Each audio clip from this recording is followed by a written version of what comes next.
gain a position. All he can do is risk the car.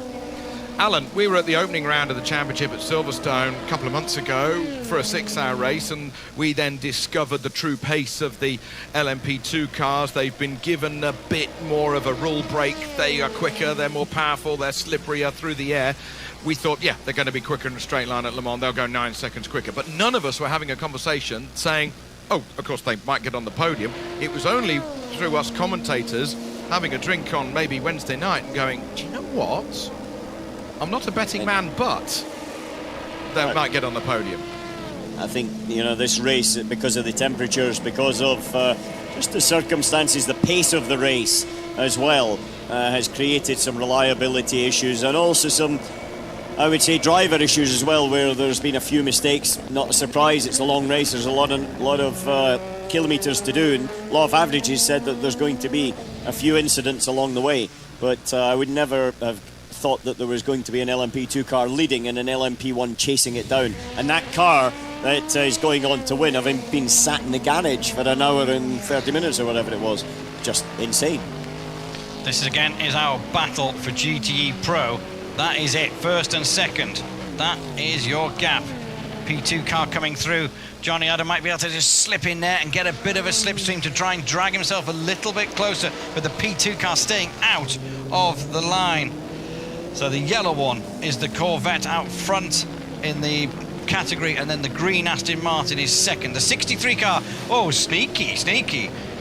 Oh, don't touch. That could be a puncture. He slots in behind the number 45. That has been in the gravel a couple of times. The Algarve Pro racing car, Patterson, McMurray and Capilliere. And this was the kind of thing that the team manager of the Corvette squad does not need, as that Ligier, the orange Ligier, a bit slow on the pickup, as we have the number 13 car, the car third overall, coming into the pits for the very last time. Here is the car that is second overall coming into the pits for the very last time. It is its 38th pit stop. Oh, the irony for the number. All three are in, the first, second and third in LMP2, all on pit road at the same time. But the 13 car, the Rebellion, the one here, this has got the one that's got the starter issue, and they're in there again. Now, he's only 36 seconds ahead of Tristan Gomedy. It has started, it's fired up, and he's on his way, so that's probably their best ever stop in terms of trying to get that thing out, so the practice makes perfect. On his way goes Ho Pin Tung. Is this going to be the most nervous half an hour of driving in his life, or is it going to be the most glorious 30 minutes of his life as he makes his way out up towards the chicane? Here is the overall leader of this Le Mans 24-hour race coming into the pits for its very last time. Those trophies sitting up there on the top step. The big one is to the manufacturer, and then the drivers' trophies from there. The ones that they don't want to see in advance, and they're only just put out with 30 minutes to go onto the podium. And you were saying something right at the start of the race, in the build-up to the race. If Porsche win it again, they get to keep the trophy, because it's 3 years in a row they've won. They win 3 years in a row, you get to keep not the trophy on there because it's too big. The one that was paraded at the start of the race, it sits about maybe 1.5 meters high, and that's the one that you get to take back home and keep forever in history. Going back to the Porsche Motorsport Workshop, and yet more history, just 23 minutes away potentially for Porsche. They first won here in 1970, and is this the last stint of this Porsche 919 here at Le Mans to take the 19th victory here at Le Mans for the manufacturer? If my memory serves me correct, it was this time last year in the race where Neil Janney had a slow puncture, came into the pits, and the fight was over in theory. And then they put all the t-shirts away, and then they have to get back. Louise is in the pit lane with, I think, David Cheng. Over to you, Louise. Well, David Cheng, could you just imagine that you and me in this position 24 hours ago? I mean, never in a million years. This is the most incredible 24-hour race I've witnessed yet. I mean, last year was a story, this year is a different story, and who knew, you know, after 23 hours and 40 minutes so far, we'd be in the position of second overall with both cars on the potential LMP2 podium and overall podium. I mean, this is absolutely incredible. I gotta thank all the guys at Jackie Chan DC Racing Joda. All the boys have done such an incredible job this weekend, and to be where we are, it's really a lot of great teamwork. Thank you. Thank you for that, Louise. Quick glimpse down there in all of the garages, including a catch-up there with Patrick Dempsey, who has been running his team again here at Le Mans. Not been driving as he did a couple of years ago, but the number 77 Dempsey Racing Porsche is in the GTE AM But the only one is the Aston. Okay, the gap now, they're just out and filtered through sector 2. That battle for third and fourth overall, which is second and third in the LMP2 class, Piquet Jr. and Gomendy, it is 35 seconds. So that's, they've got that issue with the starter motor kind of sorted, and that seems to be a pretty nice gap to have. Earl Bamber, we just saw him in the pit garage. This is only his, I think I'm right, second Le Mans in a P1 car. He won the first time. Earl Bamber, he came in 2 years ago as a third car, and won, and then he's back in it. He didn't do it last year because they only brought 2 cars. He's back in it, and then he is on target at the minute. That's not a bad record to have, is it, as we run with 20 minutes to go. This is the 84 car. This leads the AM category.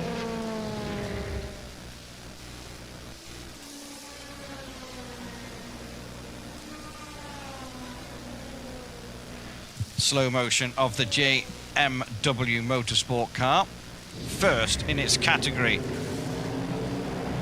There you have coming towards us the spirit of race, Ferrari 488 GT, Brit Duncan Cameron, Brit Aaron Scott, Italian Marco Ciocchi. They are on course for second position. They'll be on the podium in class for GTE AM. That's the class for cars that are a year old, and giving the opportunity for gentlemen drivers and up-and-coming drivers to learn the world's hardest endurance race here at the Circuit de la Sarthe. As we've now got under 20 minutes remaining, the leading Porsche is Timo Bernhard at the helm. Timo Bernhard's on course to get on top of that podium in about half an hour's time or so. There is the WeatherTech Ferrari run by Scuderia Corsa. That's got Townsend Bell at the wheel. The number 62 accelerates hard.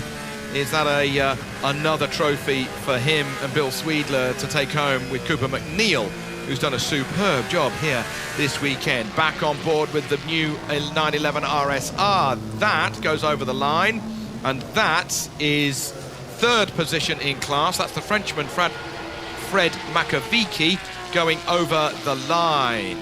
And about 30 seconds behind him is Harry Tinknell in the Ford GT. It's not going to be a repeat of the Ford win here from 12 months ago. No, it's definitely not. It's definitely not. He's 16 seconds behind in catching, but I don't think the time is going to be there to do anything about it. Johnny Adams dropped back a little bit from Taylor at the helm in that category. He's now 2 seconds behind. Didn't see whether that was traffic related or whether it was the fact that Taylor was just that little bit quicker. He is a half second quicker than the last lap, but we'll see exactly why in the next one. Fred Makovici going through your shot with the super slow-mo, coming down towards the Mulsanne corner. That is Johnny Adam. That's the gap to the yellow Corvette in front of him. That is the class lead in the yellow Corvette, the class second position, the green Aston Martin with the acid yellow green stripe down the centre of it. So as Alan was saying now. 1.7 seconds now between them. I think that potentially was maybe a bit of traffic and things like that. Yeah, but there's definitely traffic there because the Porsche LMP1 overtook in the inside into Mulsanne and compromised his line, and he had to get out of it. So there was definitely traffic into Mulsanne. Whether it was a previous lap there was traffic, because both lap times were pretty reasonable. It's not as if they were slow lap times. The Chevy goes into the Arnage, the right-hander. Light blue flag being shown to the Corvette as the Manor LMP2 Oreca makes its way around the outside and on its way. That was the number 24. That's Jean-Eric Vergne at the helm. 16 minutes, 50 seconds. And yeah, nerves are starting to jangle a little bit for people who are in a battle. And all our categories are okay apart from the Pro. The Pro one has a real big fight, and there is still some big nerves in there. Townsend Bell gets passed by the number 47. That is the Italian run Dallara, and then the leader of this motor race, the number 2 Porsche, finally gets its way through. The Porsche guys beginning to let it soak in. Let's wait, gentlemen, let's wait. Go and ask Toyota about the last 4 minutes of a Le Mans 24-hour race. Yeah, it's not just about the furthest distance covered. They actually have to cross the checkered flag line. And that was the thing and they've got to do it within a minimum time as well on the last lap. And so that was the thing that caught out Toyota last year. They were outside the minimum time window for the last lap of 6 minutes. That rule has been changed coming into this year. If your lap has been more than 6 minutes, you get +1 lap. If it's more than 7 minutes, it's +2 laps. So it's like the Toyota rule, to be fair to them, because they would have finished on the podium with this year's rule from last year. So they've eased it up a little to be a little bit more team-friendly, shall we say, in the rule book. But what it did stop was what we saw years and years ago of cars basically being in the garage for 4 or 5 hours and then coming back out just to do the last lap, wasn't it? That can still happen, but you've got to do a minimum percentage of the distance of the winning car. But nobody's in that box at the moment. We're right on board with the leader of the 2017 Le Mans 24 Hours. Look at that view. Nobody in front of you, not a cloud in the sky. And Timo Bernhard, the German, knows what it's like to win with Audi, but he's always said, because he was a Porsche junior driver from many years ago, my target to repay Porsche is to win Le Mans. The 91's in the pits. This is going to potentially switch it because Tincknell is only 15 seconds behind.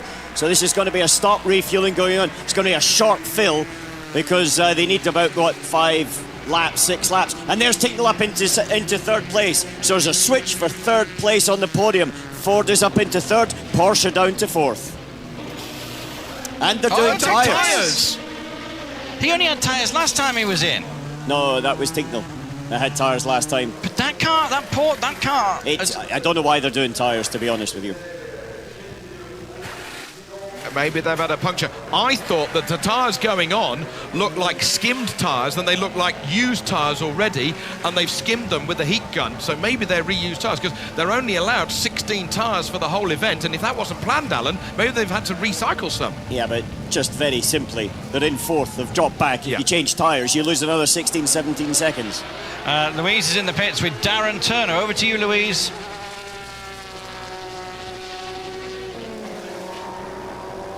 Maybe Louise didn't hear me call her in there. I think she's either with Darren Turner or she's going to Darren Turner, but we'll get a quick word. She'll talk to us. Okay, she's ready now. Darren Turner, you've been here many a time at Le Mans, but ever felt like this in the last few minutes? No, never had this. I mean, when we won in 2007 for the first time, Brabs was in the car, torrential rain, and we were all very anxious that he could get the car home, but this is now a real battle. As you can see there, nose and tail again. Johnny's just doing a great job, and everyone in the garage here, I'm sure the same next door in Corvette. I mean, we're next to each other down the pit lane. I'm sure everyone's very nervous. It's going to be an exciting last 13 minutes, that's for sure. Thank you, Darren. Darren sounds absolutely worn out, doesn't he? And it's got so much closer, hasn't it? Whilst Louise has been interviewing the Englishman down there, it is America versus the UK. It is Corvette versus Aston Martin. The Corvette seems to have got the legs on the Aston Martin as it comes through the Porsche curves. The Aston was so much closer through Indianapolis, through Arnage. Ooh. Oh, they've run out of fingernails. It's going to come down to traffic. It's going to come down because Johnny's been sitting behind Jordan Taylor now for far too long for any element of surprise. Jordan Taylor understands where he's quicker, where he's slower, and it's going to come down to a situation with traffic that'll try, and Johnny Adam will have to try and get a run and utilise that. Oh, the American Stars and Stripes, they may well wave here over the Circuit de la Sarthe in the middle of France. 12 minutes remaining before the flag comes out, and these guys are doing lap times of just under 4 minutes. So they've got about 3 laps remaining, Julian. That's it. There is another Aston Martin behind Johnny Adam. That is teammate Nicky Thiem. And it's not in position. They had problems and they've dropped back. But it would be interesting if they could kind of get that car into play. Yeah, but that car's not quite as quick. It's the same speed. It's not as if, you know, Johnny Adam and Jordan Taylor are going slow. They're actually on the limit. They're doing really, really good pace. And so therefore, I think that's basically got to stay out of the equation. And I think he'll want to stay out of the equation. He won't want to get involved in somebody else's fight a few laps from the end. 11 minutes to go. Difference between first and second in category in GTE Pro. 0.688 of a second. Jackie Chan Racing launched that team a week before the first round of this championship, and here we are in a 9-race World Endurance Championship, and this is round 3, and here they are. Jackie Chan and his guys are going to get on the podium overall. But this GTE Pro battle is riveting. He comes up behind the WeatherTech Ferrari, goes past, that's a pro car. Jordan Taylor versus Johnny Adam. Corvette versus Aston Martin. 5.5 litre V8s, the pair of them. The car behind with the pink sunstrip, as Julian said, is Nicky Thiem. He's 6 laps back. He's in the same race, but not battling for position directly. Roughly 2.5 laps to go. That's all there is between now and winning the race in your different categories. As Kumi Kobayashi stands and looks on, the pole position lap record holder, and he's looking on to support their lone car that's being driven by Sebastian Buemi. This one here that has been in the pits for so much of the time early on in the season, early on in the race, with an electric motor issue, had to be replaced, and then fought back for whatever they didn't know, but they then fought back, came through, and they will finish 8th, 9th overall and 2nd in category. I'm just keeping an eye on the timing screens because we haven't got the pictures of that GT Pro battle, so I'm just making sure just under 0.6 of a second between the two cars with 9 minutes 38 seconds to go. And Fritz Enzinger looks on, a man who knows about motorsport in Germany. He was with BMW, now he's with Porsche, and here he is on the verge of the hat-trick for Porsche with their radical Porsche 919 hybrid. It's got a tiny little V4 2-litre turbocharged engine kicking out just over 400, maybe 450 horsepower, but the electric hybrid motor making it another 500 brake horsepower, 900 horsepower that those guys have got underneath their right foot. This is for position, this is for class, this is for honour, this is for Le Mans. In GTE Pro, it is the Corvette versus the Aston Martin. There are no fingernails left in either of those garages, let alone this commentary position. It's interesting what Darren Turner was saying. They're next to each other as well in the pit boxes. So, yeah, as close in the pit road as they are on track. And Jordan Taylor running out wide. Johnny Adam behind him, chasing him. The stars and stripes of the Corvette garage. Well, it's just coming up to 6 o'clock in California, so the whole of America has the opportunity to watch this race. They've got some huge TV coverage over there, and obviously the focus for those guys upon that American-based squad. Here, though, is the outright leader. It is still Timo Bernhard. 8 minutes remaining between him and another top step on the podium. He last won here. That was back in 2010 when he was alongside Rocky Mike Rockenfeller and also Romain Dumas in the Audi R15, the diesel-powered car in 2010. But as I said earlier, he wanted to complete the full circle by winning the Le Mans 24 Hours outright for Porsche, because it was Porsche who took him under their wing from when he came through the Porsche Carrera Cup and driving 911s. He went into the Spider, the sort of LMP2 car. They lent him, as it were, to Audi, if I can say that, Alan. And here he is. He's on the verge of winning it for Porsche outright. Yeah, he joined at the end of '99. He was, when I was there, he was the junior that turned up, a very fresh-faced young 17 or 18-year-old. And he's obviously delivered for them many, many times since then. American Le Mans Series champion as well as Le Mans winner, and potentially in a few minutes time a double Le Mans winner alongside Brendan Hartley on the right and Earl Bamber on the left in that last shot. Porsche have 2 cars, 6 drivers. There's only Brendan Hartley who's never won at Le Mans. So I'm just looking also down to 0.3 of a second in the battle at the front of the GTE AM category. Here it is. The Aston Martin is completely in the back of the Corvette there. Is this the last lap and a half, or might it go to 3 laps? Well, it depends on the leading car, not these cars. In that respect, when it crosses the line there. But looking at it right now, rather a bit of tension. Action on the straight, and he's closer. He's getting closer. He's definitely closer. Reeling him in. Oh, he's reeling him in big time. Has he looked after his tyres? Has he kept it for the last run? He's on the inside. Taylor's going to hug that inside on the right-hand side. Here comes one of the Dragon Speed cars. Don't touch. He's going to maybe get the slipstream from the Dragon Speed car, the sort of Evel Knievel-looking LMP2 car, but they're going to run out of road as they go into Mulsanne. Now they're going to go back up the gearbox, down towards Indianapolis. Now they're going to get a lick on. This is the area where actually he can hold the centre. If he just runs down the white line, there's very little room for Adam to be able to get past, because ultimately he just needs to hold that position. I don't think it's going to happen down here, but there's a little bit of traffic, and Johnny Adam had a half think about going down the inside into Mulsanne. It's going to take something like that. It's going to take a bit of a dive down the inside, a lot of commitment, and potentially a little bit of fender rubbing.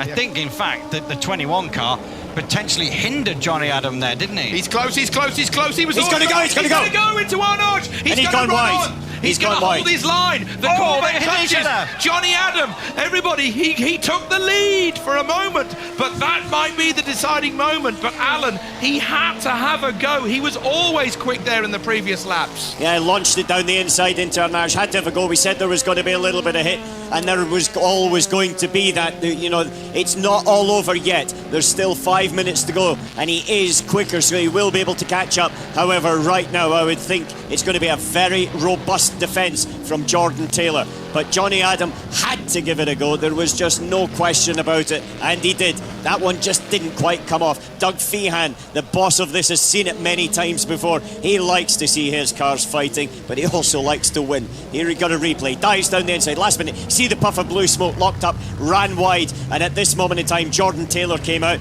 just slid up to the corner, little tap, and that was it. Then Taylor was on his way. Johnny Adams back into the swing of things and catching again. 4 minutes, 29 seconds as they cross the line. That's it, Johnny Adam. It is a bit of a gap as he crosses the line. 1.4 seconds, 1.5 seconds now, the gap. So he's got that work to do. 4 minutes 17, that's 2 laps for them, isn't it? It's depending on where Bernard is on this. Yeah, it's going to be basically 2 laps for them, yes. Be 1 more lap at the end of this for Bernard. Yeah, they've got 2 more laps. It was around this time last year that all chaos kicked off. And we haven't had enough yet in this race, Jules. I know. Oh, my word. On board with the leading Porsche, though, as we go down to Indianapolis, nearly 200 miles an hour as they go through the right into the tight left. I always have a vision of the Steve McQueen Le Mans film through that left-hander. Now they go up to Arnage, hard on the brakes. That's where we saw Johnny Adam getting so close to Jordan Taylor's Corvette a moment ago. Now the Porsche 919 stealthily climbs all over the tail of that Signatech Alpine up towards the Porsche curves. It's going to be another lap. 3 minutes remaining. He's going to do another lap when he crosses the line. Johnny Adam, 1.2 now is the gap. He's taken 3/10 in the first sector, heading through to the sector 2. Let's see what he can do when it comes back on. It's down to a second now. He's taken half a second in the first half of the lap. Well, he's got limited time to do it. He's got to get on with the programme. Timo Bernhard, he can take it a little bit more easily in this last lap. And there's a bit of dust coming out of there. That Corvette's run on. Yeah, it's gone straight on. But it's managed to recover. Bounced, I think it's bounced through the gravel trap at the second chicane. He's actually gained time. It's 1.8 Here we see it again. He comes in, locks up, and the Corvette's gone straight on through the gravel trap, bounced out the other side, and gained time. He gained time on the leaderboard. He gained time. It's not rallycross, chaps. This is the Le Mans 24 Hours, but look at that. Now he's got dirt on the tyres and everything else. Also, the splitter looks a little bit low at the front there. Doug Feehan smiling, but slightly concerned. And this is the part of the racetrack where Johnny Adam is quickest. He's strongest. It's the final lap. They've got half a lap to go. No, they've got a lap and a half to go. Yeah, a lap and a half. The Porsche's just passed the line in front of us, and so therefore there's a lap and a half to go for these guys. Lap and a half of nervousness, lap and a half of opportunity for Johnny Adam, a lap and a half of defence for Jordan Taylor. What really should have happened there in that Jordan Taylor thing, he should have done the swerving through the tyres realistically. That's what he should have done. Here is the leader. It's just got 3/4 of a lap to go. Here we have Johnny Adam. Johnny Adam getting closer and closer. They've got a lap and a third to go.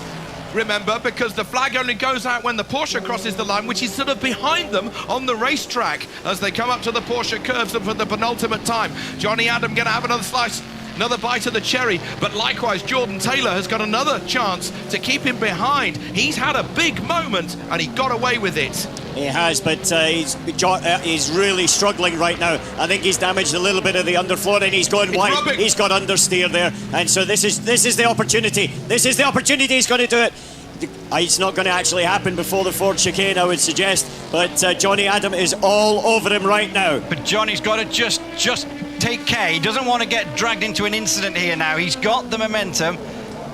That Corvette is not stopping very well. The smoke coming off the front left tire. It's wide, and now it's a drag race. And the He's done Aston it. leads with one more lap to go. The Aston Martin leads the race. Look at the Aston Martin ProDrive boys over the moon. But it's not over yet, because now this is the strong part of the racetrack for the Corvette, if it's not going to limp too much. Well, they've got about another 3 minutes 50 seconds to And he go. goes wide again. The Corvette's got no grip at the front end. It's when he's run over the gravel trap there. He's damaged the front splitter and underneath the car. He got no front end. He gained a little bit of an advantage there, but I think it's all done and dusted, I would suggest, right now, through these S's. Has he got a puncture, He's got a maybe? puncture, surely. It's all over the place. There's something drastically wrong with the front end of that car. Oh, he's nearly in gone the off. wall. He's got a puncture, front right puncture. It's gone completely. There's all tingles there. He's a little bit behind in that respect, so watch out for the Ford that's in third place. Is it going to be able to catch up and take second place on the final lap of the race? Tingle, a minute and 19, minute and 20 away, but with a puncture with most of the lap to go, he should do that. Let us not forget, ladies and gentlemen, because this Porsche number 2 was second last with 5 hours into this race. It lost 18 laps, it lost 65 minutes, 4 hours into the race, and it fought, and it never gave up. And Timo Bernhard, Earl Bamber and Brendan Hartley are about to win the Le Mans 24 Hours. Porsche, who first won Le Mans in 1970 with the Salzburg 917, are going to make it 19 victories at Le Mans for Porsche. The number 2 car fights from the very back of the field to win in 2017. That is motorsport, and you'll never see a fight back like that for many, not even a year, a decade. I'm proud to witness it. Unbelievable. Superb recovery drive, very, very deserved winners. And now for the 38 car coming across the line, Jota Sport winning their second Le Mans 24 Hours. This has been a superb drive, so close to win overall, but then they took it. Jarvis, Laurent and Tung take a fantastic victory. And for a Chinese driver to get onto the podium, wow, Motorsport just gets wider and wider. What of Toyota? Sebastian Buemi lost an hour and a half in the pits, but they fought back. They'll get second in class as they come across the line. So it is two LMP2 cars, second and third, but Porsche take the laurels here in France. Meanwhile, we're going to see and catch up with what's happening with GTE Pro once we've celebrated with these guys. And at the moment when we last looked, Julian, it's Johnny Adam with the Aston Martin leading that class. And he is still leading that class, yeah. I'm now looking at the Taylor-Tinknell battle. It's 1 minute 13. Taylor seems to be able to get that car a little bit better. Now he's on the straight. He's not as hindered, but then he's got all the corners towards the end. Can he do it? We're waiting for the 97 car. This is the winning car. It's completed. Timo Bernhard on his way around on a victory parade. The number 2 car again at Porsche. It was the number 2 car last year, just different drivers. And it's the... And he can't believe it. He can't believe it because Timo Bernhard, he gets motorsport. He gets history. He's won the Nürburgring. He's won the big races, but now he's won it with Porsche. He gets history. This is Jordan Taylor. Struggling, Julian. But there was a Ford just went past, but I didn't see the number. But Tinknell, 44 behind. Yeah, let's wait and see. That's down the main straight area. He's got quite a lot still to go around the back of the circuit there as Porsche are celebrating the hat-trick, 17, 18 and 19. This is the 19th victory of Porsche at the Le Mans 24 Hours. Here comes Johnny Adam to take the victory. That's it, Johnny Adam, what a weekend. Incredible, and they're right on the last lap, taking the lead. Johnny Adam, his second start in Le Mans, wins the Pro category for the 97 Aston Martin. Dear me. Johnny Adam takes the checkered flag, but his teammates have served him so well. Daniel Serra and Darren Turner winning Le Mans again, a moment ahead of Jordan Taylor in the Corvette, who is yet to finish. In the meantime, let's catch up with the winning car and what Timo Bernhard has got to say. Well done, everybody. Well done for your hard work. Thanks, Kyle. All you everybody on the team. You're the best. Yeah, absolutely the best. Everybody. The 84 car, that's the winner of the amateur category. The 84 Ferrari with the JMW Motorsport car. That has completed and won its category. Rob Smith, Will Stevens and Dries Van Thorp. I'm waiting for... Where is Tinknell? 7 seconds, 7.5 seconds between them in the last split. We're looking for the 67 car. That is not it, just coming through the line.